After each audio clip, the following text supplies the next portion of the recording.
Hello, hi, and welcome to Meaningful Mondays with me, Rashmi Shetty, a space where I share my life lessons.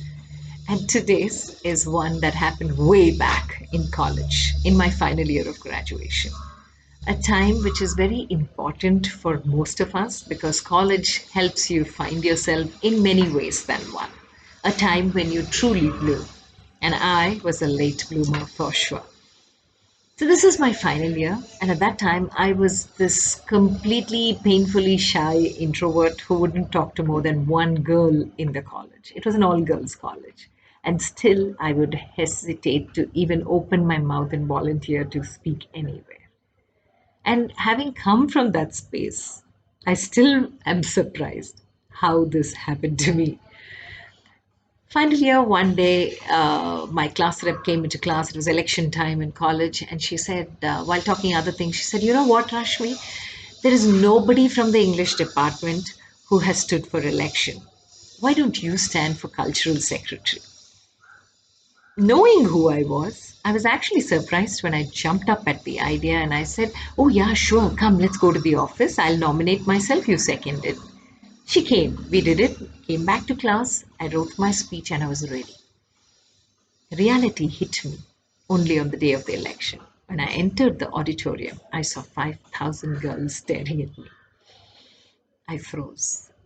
When a name was called, I put my foot on the step of the stage and I could not take it higher. I felt so heavy, but I literally carried my legs on, reached the podium. But I was so thankful I was carrying my speech.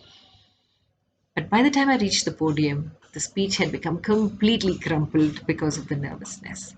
I ironed out the speech and looked at it, and two big drops fell on it. I was blank up here and staring at a fully smudged paper. Girls started booing, hooting, clapping. Nobody knew me.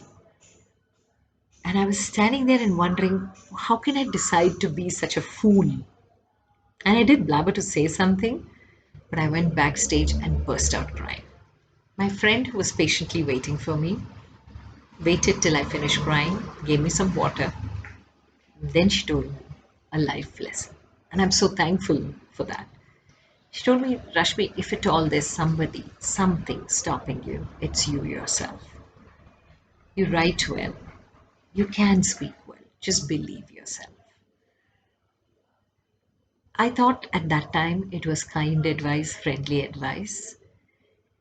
And then she gave me something, which was a tip that I recommend even today to many people who share the same fear of public speaking. She told me, stand in front of the mirror and talk to your reflection. And that changed it. Because I was not too sure whether it was feasible advice, but was curious to know and wanted to overcome this fear and therefore started doing it every day. And there was so much that altered just by being comfortable talking to my reflection. Today, when I look back, I'm so thankful I went ahead and did that act of standing in front of so many people in college and making a fool of myself, because that is what spurred me to find out who I can truly be. So the next time you're completely scared about doing something, it's not in your comfort zone, step out of it. Because once the action is performed and you've moved out of that comfort zone, you are going to find joy like I have. Have a meaningful, purposeful week ahead and try to step out to find out who you can truly be. Stay safe, stay blessed.